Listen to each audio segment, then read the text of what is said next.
विश्वोत्पत्त्यादि Hathaway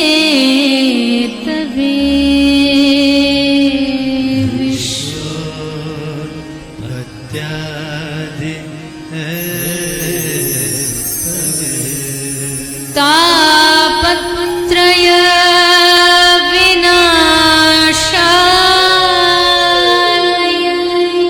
तापत्रय विनाशाय तापत्रय विनाशाय तापत्रय विनाशाय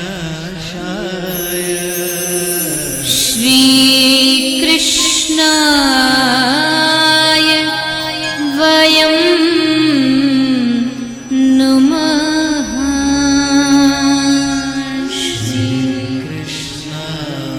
कृष्णाय वयं नुमः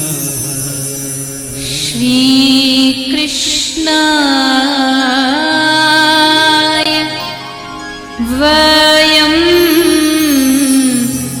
नुमः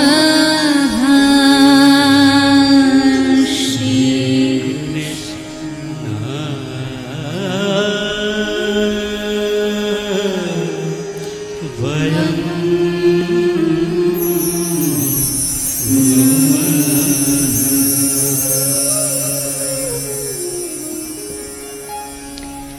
श्रीमद् भागवत का ये महात्म्य है और ये महात्म्य का पहला श्लोक है। इस श्लोक में 4 चरण हैं जिसमें भगवान के गुणों का वर्णन किया गया है। भगवान करते क्या हैं, भगवान दिखते कैसे हैं, उनका स्वरूप कैसा है और उनका स्वभाव कैसा है। तो पहले ही चरण में बता दिया कि सच्चिदानंद रूपाय, भगवान का जो स्वरूप है वो सच्चिदानंद स्वरूप है। वो सत्य भी है, वो चिद भी है और वो आनंद घन भी है। सत्यम परम धीमहि चिदानंद रूपम शिवोहम शिवोहम, और आनंद स्वरूप भी भगवान है, इसलिए भगवान को सच्चिदानंद कहा गया है। करते क्या है ये, तो कहा विश्वोत्पत्त्यादि हेतवे, ये विश्व की उत्पत्ति भी करते हैं, विश्व का पालन भी करते हैं और विश्व का संहार भी करते हैं।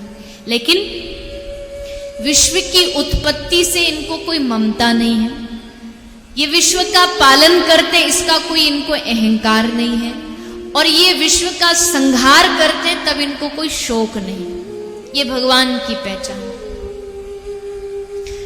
हम संसारियों में उत्पत्ति होती है तो उसमें ममता होती है। कोई बालक जन्म ले तो उसमें क्या होगा, ममता होगी।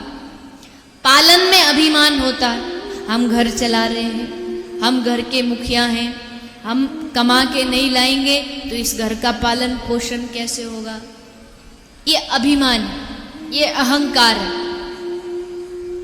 पालन में अभिमान है और संगार में शोक होता है। जब कोई जाता है, मृत्यु होती है तो हृदय में शोक होता है। लेकिन भगवान इन तीनों से परे, न ममता है, न अभिमान है, न शोक है। विश्वोत्पत्त्यादि हेतवे, और क्या करते हैं, और क्या काम है इनका, कुछ बिजनेस करते हैं क्या, कोई धंधा है भगवान का, तो बोले हाँ ये एक काम करते हैं।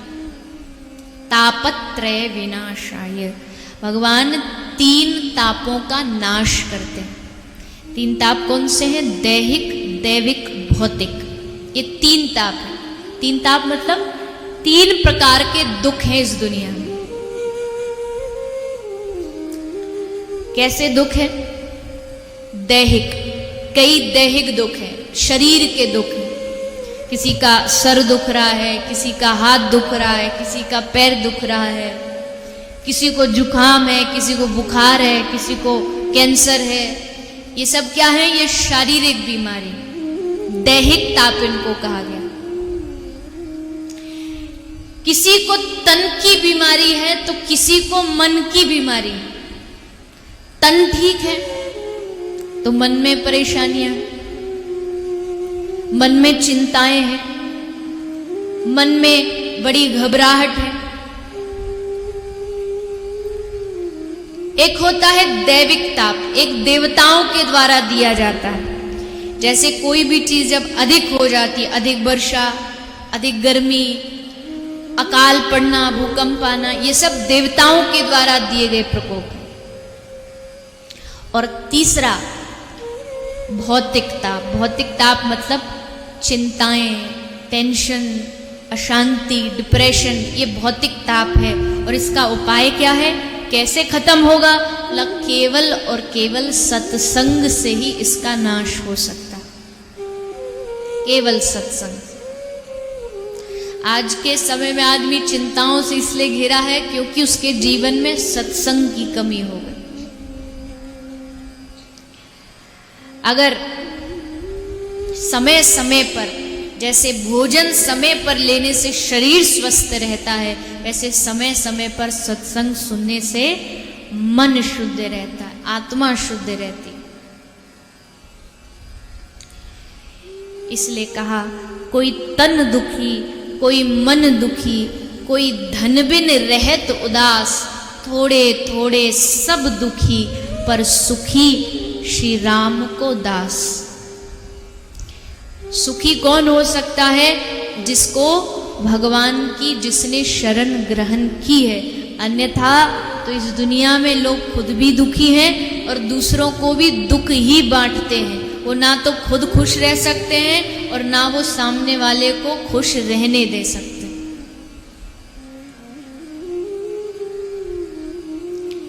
है कि नहीं? कुछ लोगों की जीवन की आदत बन जाती है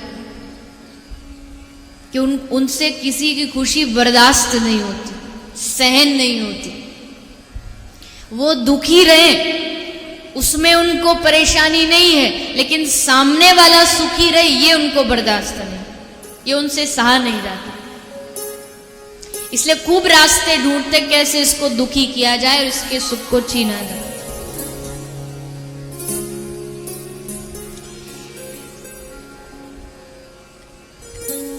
थोड़े थोड़े सब दुखी, पर सुखी राम को दास। क्यों? क्योंकि भगवान सब तापों को दूर करते हैं। इसलिए तापत्रय विनाशाय श्री कृष्णाय वयम नुमः।